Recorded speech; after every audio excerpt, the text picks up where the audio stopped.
अच्छे सारस्वत आए हैं, इनको ऐड करते हैं, इनसे बातें करते हैं। हाँ जी, अच्छे सारस्वत बताएँ क्या कहना चाहते हैं? हेलो सर, आवाज़ आ रही? हाँ जी, आ रही है आपकी आवाज़।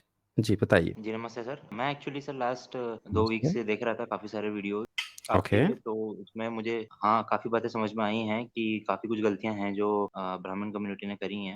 हालाँकि एक मैं आपका वीडियो देख रहा था नालंदा यूनिवर्सिटी पे जिसमें आपने बताया था कि ब्राह्मणों के द्वारा ही जलाई गई थी वो। उसके बाद मैंने उस पे रिसर्च भी करा एंड एज़ सच मुझे उसका कोई प्रूफ़ नहीं मिला है, ना ही आपके वीडियो में कोई प्रूफ़ था, तो इस बारे में बात करना चाह रहा था। क्या-क्या प्रूफ़ आपने खोजा है? मतलब क्या चीज़ आपने सर्च किया है? क्या प्रूफ़ आपने खोजा है जो आपको नहीं मिला है? मतलब आपने उस वीडियो में ये बताया था कि कोई लेखक हैं जिन्होंने एक बुक लिखी है, उसमें उन्होंने बताया है और वो जो लेखक थे उन्होंने जो रेफ़रेंस लिया है वो कोई 17th सेंचुरी की तिब्बत बुक है, उसमें से उन्होंने उठाया था। हालाँकि हुँ, जब मैंने हुँ। रिसर्च करा तो पता चला कि ये जो नालंदा यूनिवर्सिटी जो 12th सेंचुरी में जली थी, इसके हुँ, समकालीन हुँ। कोई मुस्लिम राइटर थे जिन्होंने एक बुक लिखी थी जिसके थ्रू सबसे पहले अपन को पता चला था कि ये जली है और उस बुक में तो ऐसा कुछ मेंशन नहीं था कि किसी कोई वैद्य था जिसने ये शर्त रखी थी कि भई अगर ये ठीक हो जाते हैं तो आप यूनिवर्सिटी जला देना, जैसा कि आपने बताया था वीडियो। तो मतलब आप ये कहना चाह रहे हैं कि नालंदा यूनिवर्सिटी जो है, वो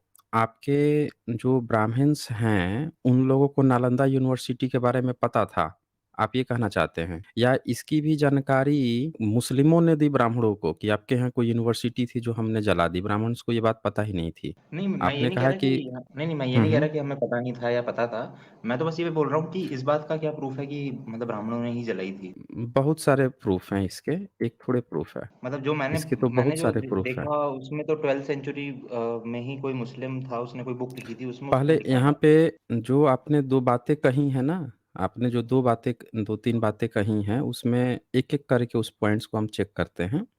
सबसे पहली बात ये कि नालंदा यूनिवर्सिटी जली, ये बात कैसे पता चली लोगों को, भारतीयों को? नालंदा यूनिवर्सिटी भारत में थी, इसका पता भारतीयों को कैसे चला? आज हम लोग बच्चों को पढ़ाते हैं कि हमारे यहाँ एक यूनिवर्सिटी थी, जो जला दी गई। ये बात सबसे पहले कैसे भारतीयों को पता चली? क्या ये बात भारत में जो पीढ़ी दर पीढ़ी ग्रंथों को ढो कर ला रहे थे, उन लोगों को ये बात नहीं पता थी कि हमारे यहाँ कोई एक ऐसी यूनिवर्सिटी थी जहाँ पे बौद्ध भिक्षु पढ़ते थे?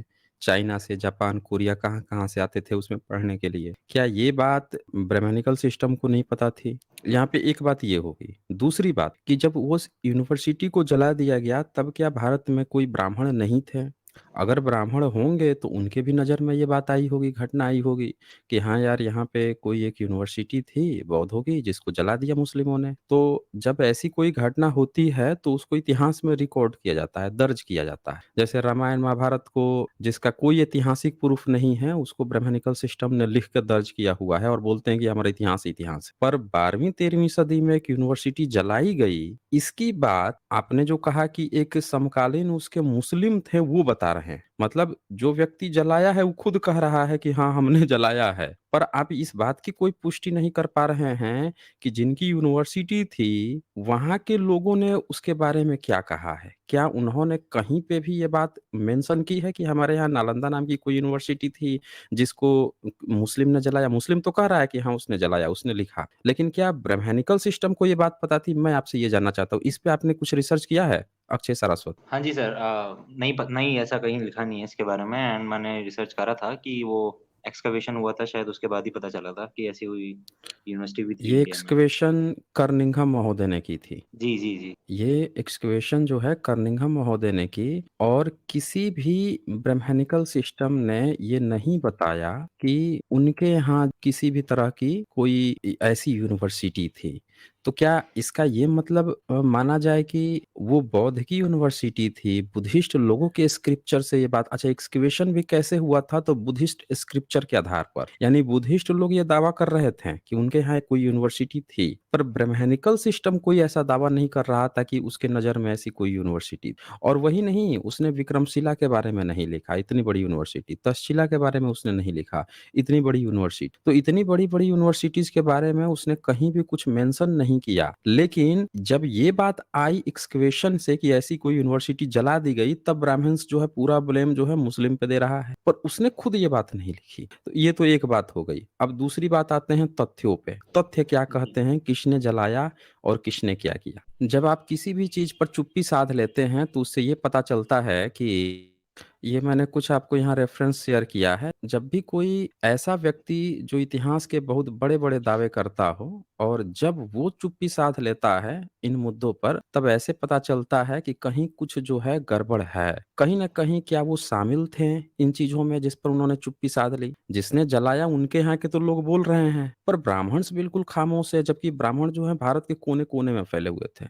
और आज तो कुछ ब्राह्मण ये भी दावा कर रहे हैं कि नालंदा में भी वो पढ़ाते थे। ब्राह्मणों का ये दावा है आजकल कि हम तो नालंदा में भी थे, नालंदा हमारी यूनिवर्सिटी थी। पर नालंदा जला दी गई आंखों के सामने, ब्राह्मणों ने एक शब्द मुंह नहीं खोला। तो ये एक तो कॉन्स्पिरेसी हो गई कि क्या ब्राह्मण उस जलाने में शामिल थे, इसीलिए नहीं मुंह खोले, चुपचाप चलने दिया। दूसरी बात आ गई कि अब जलाया किसने, उसके बारे में किसने क्या कहा। यहाँ पे मैंने आपको ये दिया है, आपको अभी इस पर बहुत बड़ी डिबेट्स हुई थी, जिसमें दिल्ली यूनिवर्सिटी के प्रोफेसर हैं डीएन झा, वो थे, और कुछ कांग्रेस के लीडर भी थे।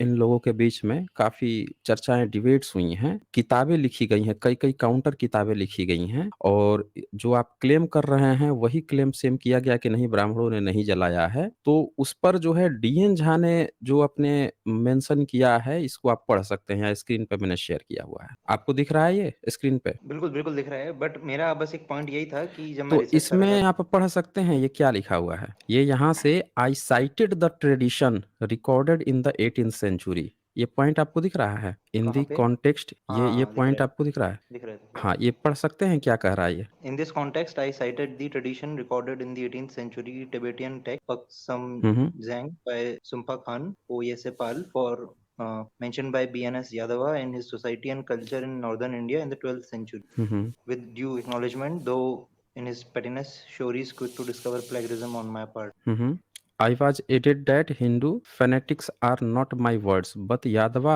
which is why they are in quotes. तो ये पॉइंट यहाँ पे लिखते हैं, अब आगे सुनिए। ये it was in fact focused on the antagonism between the Brahmins and Buddhist. ये जो डिबेट्स चल रही थी, इसका अब यहाँ पे कुछ फैक्ट्स की बातें आई हैं। जैसे यहाँ से आप देखें, कहाँ भागे जा रहा है। मतलब इन दी इसमें जो इन एक दी जब मैं कंसेप्ट, रिसर्च कर रहा था तो आप सुन मैं लीजिए, कह रहा ये हूँ भी जब बात मैं सुन लीजिए। हाँ, ठीक है, रिसर्च आप कर रहे थे तो कहाँ कहाँ से आप रिसर्च किए थे। यहाँ पे कई सारे सबूत दिए गए हैं। जैसे जब नालंदा को जलाया गया तो ये देखा गया कि नालंदा से लोग माइग्रेट करके, और जो नजदीकी देश था तिब्बत, उधर की तरफ लोग माइग्रेट कर गए थे। तो तिब्बतियन जो एक स्क्रिप्चर्स हैं, जैसे तारानाथ जो 15th सेंचुरी के हैं, वो बकायदे मेंशन करते हैं कि दो जो तीर्थंकर हैं उन्होंने जला दिया था। और इसी तरह से अभी जो आपने एक 18th सेंचुरी के तिब्बतियन एक स्क्रिप्चर देखा, जिसमें भी इस बात को कहा गया है कि यहाँ पे ब्रह्मनिकल सिस्टम का हाथ था, इन लोगों ने जलवाया है, मिलकर जलवाया है। यहाँ पे भी ये देख लीजिए, ये मैंने सेकंड यहाँ पे आपको देखा है। द बुद्धिस्ट यूज टू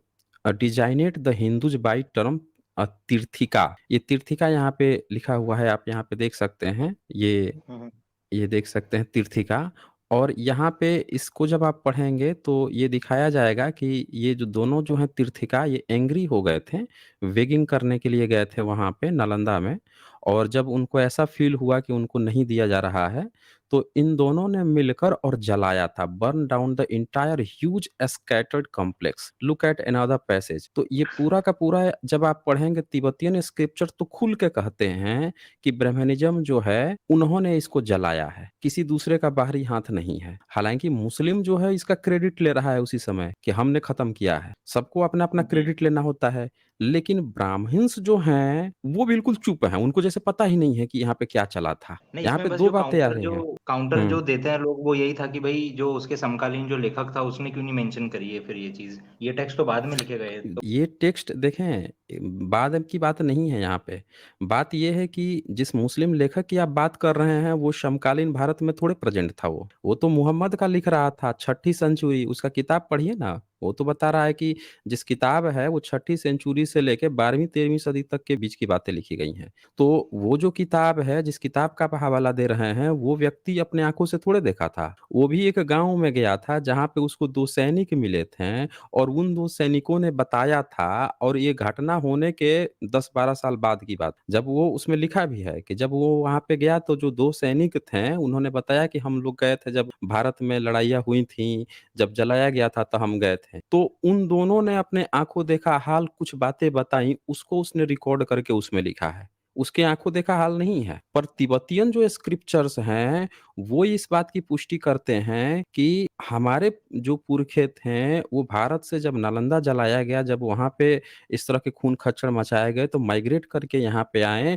और उनकी बातों को लिखते हैं। 15th सेंचुरी में तारानाथ लिखते हैं, फिर 17th-18th सेंचुरी में त्सोंगपो ये जो किताब दिखाई मैंने, उन्होंने लिखा है। चूँकि खुद बुद्धिस्ट लोग हैं वो, चूँकि वो बुद्धिस्ट हैं, उनकी चीज़ों को जलाया गया है, तो उनकी बातें ज़्यादा प्रामाणिक है और यहाँ पे एक लेखक जो है, किसी गाँव में जाता है जहाँ पे 2 रिटायर्ड सैनिक जो हैं, वो अपनी कुछ सुना रहे हैं, तो कोई ऑथेंटिक एविडेंस आँखों देखा हाल उसका थोड़े है, जिसका आप कह रहे हैं, जिस मुस्लिम का। वो आप ध्यान से पढ़िएगा ना, वहाँ पे कह तो रहा है कि उसने भी कहीं से सुना था, गया था, तो 2 सैनिक बोले थे, उन्होंने जो-जो कहा उसको उसने उसने लिख दिया। ऐसे-ऐसे कुछ हुआ होगा वहाँ पे। तो यहाँ पे बात ये है कि बुद्धिस्ट जिनकी जलाई गई, वो भी कह रहे हैं। मुस्लिम्स का एक लेखक है, वो भी इस बात को मेंशन कर रहा है। पर ब्राह्मणिज़्म जो है, ब्राह्मण, वो इस पूरी घटना पर मुँह ही नहीं खोला, एकदम मुँह नहीं खोला।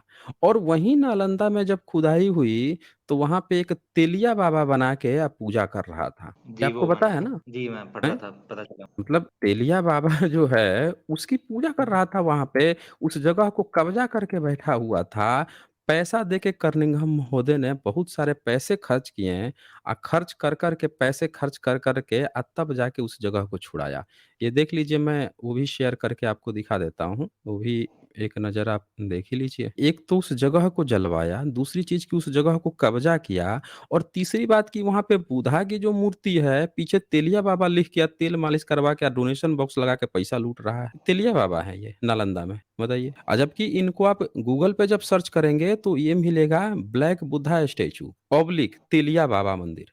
और तेलिया बाबा कह के ब्लैक बुद्धा हैं, पूरी दुनिया जान रही है कि ब्लैक बुद्धा है। लेकिन ब्राह्मण जो है इनको तेलिया बाबा कह के डोनेशन बॉक्स लगा के पैसा लूट रहा है, तिल ले रहा है और जगहों को कब्जा किया हुआ था। तो आप ये भी तो देखिए ना कि एक तो नालंदा विश्वविद्यालय ईसाई जो यहाँ पे आए थे अंग्रेज, उन्होंने बताया खुदा बुद्धिस्ट स्क्रिप्चर के आधार पे, बुद्धिस्टों ने बताया कि वो विदेश से आके पढ़ते थे और ब्राह्मण जो है कह रहा है कि हम रामायण महाभारत कितने लाख साल से लाए हैं, उसको भारत में ऐसी घटना ही कहीं नहीं पता चली कि विदेश से भारत में पढ़ने लोग आते थे, यहाँ से पढ़-पढ़ के जाते थे, यहाँ के लोग विदेश जाते थे, पूरा दुनिया बुद्धिस्ट बन गया था। इस सब की बात ही वो कहीं पे नहीं मेंशन किया है। ऐसे लग रहा है जैसे कहीं पे सोया हुआ था, ख्वाब में था जब बुद्धिज़्म की पूरे पिछले 2000 साल की घटनाएँ घटी हैं, तब लगता है कि भारत में एक भी ब्राह्मण नहीं था जिसको इसमें से एक भी घटना पता हो, हैं? और दावा कर रहा है कि पीढ़ी दर पीढ़ी पता नहीं क्या-क्या ढो के लाया है। तो यहाँ पे 2 बातें हैं, अगर वो था तो मिला हुआ था, वो खुद जलवा रहा था इसीलिए कुछ नहीं बोला, अपना षड्यंत्र कौन कहता है? कौन व्यक्ति कहता है कि उसी का सामान खराब है? सेल्समैन भी बना हुआ है, अपना ही सामान खराब बोले। या तो वो था तो वो षड्यंत्र में शामिल था और नहीं तो वो उसके बाद आया है। 2 चीज़ें यहाँ से साबित होती हैं। जी। Thank you sir. एक मेरा लास्ट क्वेश्चन और था कि एक वीडियो में आपने मेंशन किया था कि अल-बरूनी ने जब 11th सेंचुरी में आया था, तो उसने एक बात मेंशन करी थी कि यहाँ के जो ब्राह्मण हैं, ये लोग लिखते नहीं हैं वेद को। इनको ये इनका ऐसा मानना है कि भई बोले लिखेंगे तो उसका मंत्र खराब हो जाएगा। तो मतलब इस बात से एक चीज़ मान सकते हैं कि उस टाइम पे थे वेद बट लिखते नहीं थे। अब कितने पुराने थे, इसका कैसे पता चलेगा मतलब? देखें, जब अल-बरूनी आया था, तो यहाँ पे गपोड़ी तब तक आ चुके थे, ठीक है? यहाँ पे अच्छा, गपोड़ी जो हैं गप छानना शुरू कर चुके थे। तो जो उन्होंने उससे कहा ना कि उनके पास कुछ ऐसा चीज़ है जिसको वो लिखते नहीं हैं, तो उसके पीछे उन्होंने एक कारण भी सुनाया था कि अगर ये मंत्र उनकी घर की औरतें सुन लेंगी ना, उनकी गायें भी अगर सुन लेंगी ना, उनका गर्भपात हो जाएगा, बच्चे नहीं पैदा कर पाएँगे, गर्भपात हो जाएगा। तो वो क्या करते हैं कि घर में भी नहीं पढ़ते थे वेद मंत्र को, खेतों में चले जाते थे पढ़ने के लिए। जैसे लोग जो हैं सुबह में टट्टी करने जब वॉशरूम नहीं होता था घर में, तो लोटा लेके खेतों में चले जाते थे। तो वैसे ही उन्होंने उनको कहानी सुनाई थी कि हम लोग ना वेद जो है खेतों में जाके पढ़ते हैं। अब ज़रा सोचिए कि ब्राह्मण तो कह रहा है कि वेद तो हम हवन कराते हैं तो पढ़ते हैं, तो क्या जब ये बात वो बोल रहा था कि स्त्रियाँ भी नहीं सुन सकती हैं, गायें भी नहीं सुन सकती हैं और शूद्र को भी अधिकार नहीं था और वैश्य को भी अधिकार नहीं था। ये भी लिखा है ना कि वैश्य और जी, शूद्र को दोनों को पकड़ के ले जाते थे और उसका जीभ कटवा देते थे। तो सवाल ये है कि फिर उनका वेद मंत्र सुनता कौन था? देश की 50% महिला हट गईं ऐसे ही, नहीं सुन सकती। अब बाकी के 50% जो मर्द बचे हैं, उसमें से शूद्र और वैश्य सुन ही नहीं सकते हैं, तो फिर से जनसंख्या काट लीजिए 90% फिर, यानी कि 5% जनसंख्या जो है क्षत्रिय और वैश्य, स्त्रियाँ भी उनकी हटा दीजिए, 5% जो जनसंख्या उससे भी कम। अगर उनके लिए ही वेद था सिर्फ सुनने का और क्षत्रिय वेद सुन के क्या करेगा? उसको तो संस्कृत आती नहीं थी क्योंकि भारत की तो लोकल भाषा ही संस्कृत नहीं थी। वो आके आज भी किसी के आंगन में कथा कह के चला जाए ब्राह्मण, तो वहाँ के लोग संस्कृत तो समझते नहीं हैं और संस्कृत किसी की भाषा ही नहीं है। तो अगर किसी क्षत्रिय के जाके कुछ भुड़भुड़ा के भी अगर वो चले जाए तो क्षत्रियों को भी नहीं आती थी वो भाषा। तो सवाल ये है कि वो वेद भारत के धर्म कैसे था? और उससे भी बड़ी बात ये है कि जो क्षत्रिय और ब्राह्मण के बीच में जो बातें हैं, वही पूरे देश का धर्म कैसे हो गया? समझ रहे हैं ना? और जो भाषा ही वहाँ पे एग्ज़िस्ट नहीं करती थी। तो मतलब समझ बेसिकली रहे हैं? कि मतलब वो एक कहानी थी, तब भी मतलब असली में कुछ था नहीं। ये बेसिकली लाइक 13-14 सेंचुरी में ही आया होगा, जब इसका पहला यहाँ भाष्य हुआ पे था उस समय। कहने का मतलब ये है कि जब भी कोई चीज़ लाई जाती है किसी दूसरी जगह पे, जैसे अंग्रेज जब अपनी बाइबल भारत में लाए थे, तो 2 काम करेंगे वो। एक तो अपनी बाइबल को समझाने के लिए भारतीयों को या तो अंग्रेजी पढ़ाएँगे कि तुम अंग्रेजी पढ़ ले, अंग्रेजी समझ ले, तब तू हमारी बाइबल समझ पाएगा। और या फिर वो बाइबल का भाष्य कर देंगे, अनुवाद कर देंगे यहाँ की लोकल भाषा में, कि भाई तू अपनी ही लोकल भाषा में इसको समझ ले। 2 ही चीज़ होता है ना। हाँ जी, समझ रहे हैं ना? जब भी हाँ आप जी। धर्म प्रचार-प्रसार करते हो, इस बात को बहुत अच्छे से आप समझना। उसी तरह से इस्लाम जब भारत में आया, तो उसको अपना कुरान जब भारतीयों को समझाना था या किसी को भी समझाना था, तो वो 2 काम में करता। एक तो एक नई भाषा इजाद की, उर्दू, जो कि लिखने में अरबी की तरह थी लेकिन बोलने में यहाँ के हिंदी से मैच करती है, पाली और हिंदी से मैच करती है। तो उसने एक ऐसी भाषा बना दिया कि लोग कम से कम बोल के तो समझ सके, लिख के नहीं समझ सके तो। उस माध्यम से अपने प्रचार-प्रसार किया इस्लाम का। उसी तरह से ईसाइयत ने भी लोगों को अंग्रेजी सिखाया और अपनी चीज़ों को भी यहाँ के भाषाओं में भी अनुवाद किया ताकि लोग समझ सके, उसके धर्म को समझें। ब्रह्मनिज़्म एक ऐसा यहाँ पे भारत में एक ऐसा पनपा या पनपाने की कोशिश की गई है, जिसकी भाषा भारत का कोई समझता नहीं था और वो खुद कहता था कि हमारा अगर कोई सुन ले तो उसकी जीभ कटवा देते, कान में शीशा पिघला के डलवा देते। यानी वो अपने धर्म का प्रचार-प्रसार भी नहीं करता और वो कहता था कि ये सिर्फ़ ब्राह्मण तक सीमित है। और फिर आज कह रहा है कि पूरा भारत में हमारा धर्म चलता था, हमारा ब्राह्मण संप्रदाय। अब बता दीजिए कि जो धर्म जो भारत के लोग जानते ही नहीं थे, मूल जनता ही यहाँ की नहीं जानती थी, जिसकी भाषा संस्कृति ही नहीं थी, जिसको अपनी किताब में लिख रहा है कि हम पढ़ने भी नहीं देते थे इनको, वो भारत में पुराना धर्म कैसे हो सकता और भारतीयों का कैसे धर्म हो सकता है? जी, हर व्यक्ति जो है वो अपने वेदों का अनुवाद तो करा देता है यहाँ की लोकल भाषा में। अगर उसको ऐसी चिंता होती कि जैसे बाकी मुस्लिम भी अपने कुरान का प्रचार-प्रसार करा रहे हैं, तो इसको भी चिंता होनी चाहिए थी कि यार हमको भी अपने धर्म बढ़ाना चाहिए था। तो दरअसल ब्राह्मण संप्रदाय, ब्राह्मण धर्म भारत में कभी था ही नहीं। ये सिर्फ़ कागज़ पे मुगलों की मुस्लिमों के चाटुकारिता नाक के नीचे खड़ा किया हुआ एक धर्म है, जो अपना लाभ उठा रहा था, आज हम पर थोप रहा है कि ये तुम लोगों का भी धर्म है। अगर उसको चिंता होती उस समय मुस्लिमों के समय में कि इस्लाम तो अपने कुरान को फैलाने के लिए उर्दू ज़बान ले आया, फ़ारसी ज़बान ले आया, तो हम भी संस्कृत का अपने वेदों का अनुवाद करा दें यहाँ की लोकल भाषा में हर लोग को पढ़ाएँ, कि भाई देखिए हमारी भी ये भाषा है, हमारे धर्म में बने रहना। तो ब्राह्मणों को इससे चिंता ही नहीं थी क्योंकि वो किसी भारतीय का धर्म ही कभी नहीं था। समझ रहे हैं ना? वो ब्राह्मण ने अपना एक कुछ बना-बुनू के पारसियों के साथ मिल के उनकी तरह उनकी नकल करके, नकल के तर्ज पे अपना एक पैरेलल में खड़ा किया मुस्लिम के सामने। ये बस हुआ है यहाँ। जी। मतलब पहले अपन ये मान सकते हैं कि कुछ लोग थे जो बुद्धिज़्म को फ़ॉलो करते थे और फिर पारसी का थोड़ा इन्फ्लुएंस हुआ, तो उससे मिक्स करके अब जो बना था वो ही एक वेद थे और ये ब्राह्मणिज़्म था। नहीं, ये कह बाकी सकते हैं? सब लोग नहीं, सिर्फ़ ब्राह्मण। मुस्लिम नहीं सत्ता मतलब में कुछ बाकी सब पिछड़े बन गए, अछूत बन गए, सर कटा लिए, लेकिन ब्रह्मनिज़्म की तरह अल्लाह उपनिषद बैठ के नहीं लिखे। अकबर मुगल को अपना ब्राह्मण भाई बना के वेद व्यास के नाम पर भविष्य पुराण नहीं लिखे। शंकराचार्य नहीं, नहीं, गोत्रक नहीं साबित किए। नहीं, सबने नहीं सर कटा लिया ज़रूर, अछूत नहीं, ज़रूर बन गए। हाँ, नहीं, बोलिए। मैं ये कह रहा था कि भई जो जो आज के आप ब्राह्मण ब्राह्मण हैं हैं? अक्षय जी, सारस्वत आप ब्राह्मण हैं? जी, ठीक है, जी। आप ब्राह्मण हैं। तो बता मैं दीजिए कह रहा आप, था कि ये बता दीजिए आज के जो आप ब्राह्मण हैं यही आप वो बता दीजिए कि आज के जो ब्राह्मण हैं, आपने कहीं पता लगाया है कि मुस्लिम शासन काल में किसी ब्राह्मण का सरनेम क्या होता था? आपने पता लगाया है? क्या उनके समय में मिश्रा, दुबे, चौबे, सारस्वत ये सब होते थे? दीक्षित इस तरह के कोई सरनेम होता था मुस्लिम के सामने? सब सारस्वत तो का तो सुना है मैंने कि वो तो थे। कहाँ पे? क्योंकि सारस्वत का तो मतलब ऋग्वेद से आता है पूरा रेफ़रेंस, तो उस वज़ह से उम, मतलब मैंने तो यही सुना है सारस्वत का कि सारस्वत, सरस्वती शब्द ही बुद्धिस्ट का है, वहाँ ऋग्वेद से कहाँ से आ जाएगा? मतलब जो ऋग्वेद का मानते हैं री आज जो के है, री की ध्वनि ही 7वीं 8वीं सदी के बाद आई है और वो भी नहीं बुद्धिस्ट मैं की तो किताब में आई है। नहीं मैं तो वही समझ मतलब रहे आज हैं? के जो मानते हैं हुँ। ब्राह्मण मैं वही बता रहा था। तो मैं तो मानते बस ये ज़रूर हैं, लेकिन एक भी सरनेम आप खोज लीजिए ब्राह्मण का, मुस्लिम संप्रदाय जब मुस्लिम आए थे भारत में, तब भी किसी का नहीं मिलता।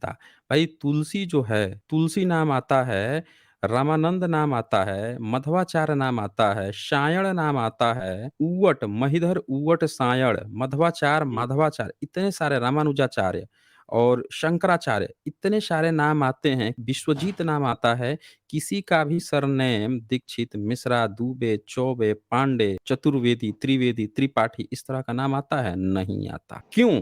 ये सारे सरनेम आते हैं अंग्रेजों के सामने। मुस्लिम शासन काल में भी ये सरनेम नहीं थे। आप सोच लीजिए ब्राह्मणिज़्म जो है उस समय भी अपने उस रूप में नहीं था जो अंग्रेजों के समय में खड़ा हुआ है। सरनेम के साथ कि हम ये हैं, हम 5 वेदों के खिलाड़ी हैं, तो हम 3 वेदों के खिलाड़ी, सब अंग्रेजों के समय में खेला गया ब्राह्मणिकल खेल है। इवन मुस्लिम शासन काल में ये सरनेम नहीं थे। सोच लीजिए आप कि कितना बाद में ब्राह्मणिज़्म ने ये खेल खेला है और क्यों खेला है? जब भारत की इतनी अच्छी सभ्यता थी, भारत के पास इतना गौरव था, हर चीज़ था, तो उनको ऐसी चीज़ें करके अपना एक नया धर्म पारसियों के साथ मिलके खड़ा करने की क्या ज़रूरत? इसका तो सर जी, रीज़न बताइए। आप ही बता पाएँगे नहीं है। भाई आप ये बताइए कि तो इतना ये लोग आज गाली देते हैं मुगलों को। आपने नाम सुना होगा ये गाली देते हैं जयचंद को, देते हैं ना? गद्दार बोलते हैं। जयचंद को गद्दार। भाई जयचंद कौन था जिसको ये गद्दार बोलते हैं? बता दीजिए। जो पढ़ा है उसमें तो यही था कि उसने पृथ्वीराज चौहान से गद्दारी करी थी इसलिए बोलते हैं। इन्होंने ये बता दिया कि पृथ्वीराज चौहान से उसने गद्दारी की थी। अच्छा पृथ्वीराज की मौत कैसे हुई थी या जयचंद की मौत कैसे हुई थी? अब पृथ्वीराज रासो के हिसाब से तो 21 बार हराया था गौरी को उसने। बट मैंने पढ़ा था तब उसमें यही था कि दूसरा जो टेरन का हुआ था युद्ध उसमें बैटलफील्ड पे ही मर गया। इसमें हुँ। यही सच लग रहा है हमको। रासो वाला ऑथेंटिक नहीं लगता है क्योंकि उसमें काफ़ी बातें ऐसी है जो मतलब हम नहीं कर सकते विश्वास। रासो जो किताब है, वो तो बहुत बाद में आया है ना? बहुत बाद में लिखा गया है। रासो किताब 14 लिखा 14th गया है सेंचुरी का बताते हैं। नहीं, नहीं, नहीं। रासो किताब लिखा गया है 18वीं सदी के बाद। जो किताब इतिहासकार हैं गौरीचंद ओझा, उन्हीं को सौंपा गया था इस पर रिसर्च के लिए। तो उन्होंने अपनी पूरी रिसर्च करके और ये बात मेंशन की कि पृथ्वीराज रासो जो किताब है वो फर्जी किताब है और ये फर्जी किताब 17वीं सदी के बाद ही लिखी गई है। इन्होंने पूरे सबूतों के साथ एक-एक पॉइंट का काट करके पेश किया था और सबने इस चीज़ को माना भी कि नहीं, हाँ, ये मैं भी एग्री सही बात करता हूँ बोल उससे। रहे हैं। मतलब काफ़ी हुँ। बातें ऐसी लिखी है 21 बार अच्छा हराया चलें, बोलने अब के एक लिए। और बात करते हैं कि तो जयचंद जो है, उसको इन्होंने एक फर्जी किताब के आधार पर गद्दार ठहराया। जी, सवाल ये है कि ऐसी गद्दारी की दास्तान तो ब्राह्मणों के साथ भी तो कभी भी ये ब्राह्मण गद्दार है, इस बात को क्यों नहीं हाइलाइटेड किया गया? ये कभी आपने सोचा है? एक बौद्ध था, जयचंद बौद्ध थे, आज उनके वंशज अपने को राजपूत कहते हैं। राजपूतों को जब गद्दार कहना हो या उनके जो फॉलोवर ओबीसी में आते हैं, उनको गद्दार कहना हो, तो ब्राह्मण कूद-कूद के प्रचार किया कि गद्दार हैं, जबकि वो गद्दार नहीं थे। सीने पर, छाती पर उन्होंने भाले खाए हैं, तलवार खाए हैं लड़ाई के मैदान में। कोई गद्दारी-वद्दारी नहीं। फर्जी किताब लिख के ब्राह्मण ने उनको बदनाम करने की कोशिश की। पर जो डेटा है, एक्चुअल डेटा है, उसमें ब्राह्मणिज़्म जो है, वो खुद कई गद्दारी किया है। एक गद्दारी का सबूत मैं दिखाता हूँ आपको और वो नाम तक हाइलाइटेड ये लोग नहीं करते हैं कि ब्राह्मण गद्दार था। ये देखिए जहांगीरनामा किताब है, इसको आप जी। देख लीजिए। जहांगीरनामा में खुद लिखता है उदाराम दक्षिणी। ये उदाराम दक्षिणी के बारे में जहांगीर ने खुद ये किताब लिखी है। ये सबसे ऑथेंटिक भी किताब है, इसको कोई फर्जी नहीं कहता है कि किसी ने चाटुकारिता में लिखी हो, बाकायदे सबूत के साथ लिखा है इसने। आप पढ़ सकते हैं क्या लिखा है? उदाराम दक्षिणी का। को बादशाह ने उदाराम को 3 हज़ारी जात और 1500 सवारों का मनसब दिया।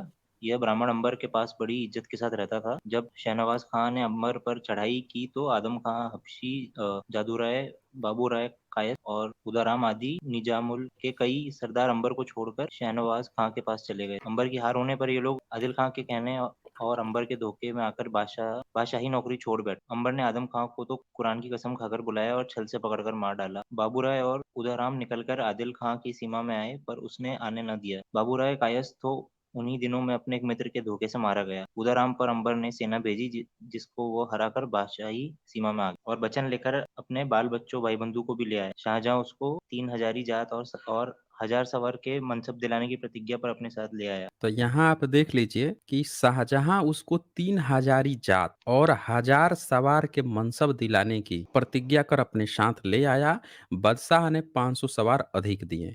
वो बोला था कि आपको 3 हजारी दिया जाएगा, 1000 सवार, लेकिन उसने 500 अधिक 1500 दिए। किसको दिए? उदाराम दक्षिणी। उदाराम कौन था? ये ब्राह्मण था। देख लीजिए, उदाराम दक्षिणी ये जो है पहले किसके पास रहता था? तो ये था ब्राह्मण अंबर के पास बड़ी इज्जत से रहता था। अंबर जो मुस्लिम था, निजाम था, उसके पास उसके दरबारी बन के रहता था ब्राह्मण। और इसने फिर उसके साथ गद्दारी की, अंबर से गद्दारी की, एक मुसलमान को गद्दारी करके। और शाहनवाज खां जो कि शाहजहां, जहांगीर जो है उसका सिपहसालार था, जब देखा कि अब वो जीत जाएगा तो उसके तरफ चला गया। फिर वो उसके तरफ से शाहजहां के लिए काम करने लगा। अब बताइए, गद्दारी के इतने बड़े ब्राह्मणों के सबूत अवेलेबल हैं, पर बदनाम किसको किया गया? एक फर्जी किताब लिख के, जो कि जहांगीर के समय की लिखी है। जहांगीर था उसी के समय की लिखी किताब है। लेकिन पृथ्वीराज रासो जो है वो जयचंद और पृथ्वीराज चौहान के बहुत बाद में लिखी गई। वो लोग कहाँ 11वीं 12वीं सदी के थे, और ये किताब लिखी गई 17वीं 18वीं सदी के बाद, अंग्रेजों के समय में, फर्जी, उनको गद्दार ठहराने के लिए। तो इससे ये पता चलता है कि ब्राह्मणिकल सिस्टम जो है हमेशा ही बौद्धों को गद्दार साबित करने के लिए दुष्प्रचार किया। मैं कहता हूँ कि पूरी दुनिया का इतिहास बनता है, सब लोग सही इतिहास प्रस्तुत करते हैं, लेकिन ब्राह्मण हमेशा छला हुआ इतिहास क्यों लिखता है? अगर किसी को जब गद्दार उसको दिखाना है तो अपनी गद्दारी के क्यों नहीं सबूत देता है कि हम ब्राह्मण जो हैं अल्लाह उपनिषद लिखे हैं, हम ब्राह्मण जो हैं मुगलों को अपना ब्राह्मण भाई शंकराचार्य के गोत्र का भी बताए हैं भविष्य पुराण में, वेद व्यास से लिखा बताए हैं। हम जो है जहांगीर की चाटुकारिता किए हैं उसके साथ, उसके पहले निजाम की भी किए हैं। ये सब बातें वो क्यों नहीं पढ़ाता है? लेकिन जयचंद गद्दार था, ये चारों बगल पढ़ाया जाता है। आप खुद ब्राह्मण हैं, आपको नहीं लगता है कि ब्राह्मणों ने इतिहास के साथ भी धोखा किया है? क्यों नहीं सारस्वत? किया, नहीं किया है, ऐसा बिल्कुल किया है। बहुत क्लेम किया है बहुत ना? बड़े-बड़े कर दिए और अब दिक्कत वही हो गई कि बड़े क्लेम कर दिए तो फिर अब उसको ढकने के लिए अब कुछ ना हुँ, कुछ कॉन्स्पिरेसी आती रहती है। बट हाँ, गड़बड़ हुई है बिल्कुल। मेरे तो बस 2-3 क्वेश्चन थे सर, यही थे। इसमें थोड़ा हुँ, कन्फ्यूज़ था हुँ। मैं इसलिए आया तो था। अब तो बाकी तो क्लियर हो गया ना? बिल्कुल, बिल्कुल क्लियर है। ठीक है, ठीक है फिर, थैंक ठीक यू। है। चलें फिर। ओके।